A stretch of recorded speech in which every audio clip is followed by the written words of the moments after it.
കാനനമേട്ടിലെ പൊന്നു പതിഞ്ഞൊരു ശ്രീവാഴും വീട്, കന്നിയയ്യപ്പന്റെ കുഞ്ഞു മനസ്സിലെ ഓങ്കാരക്കനവ്.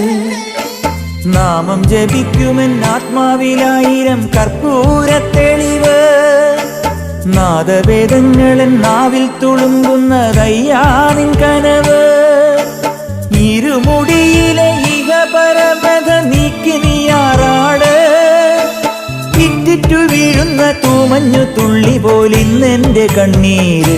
അയ്യപ്പൻ തേനൂലും തണ്ണീര്, പാലഴിച്ചേലോടെ പായും പമ്പി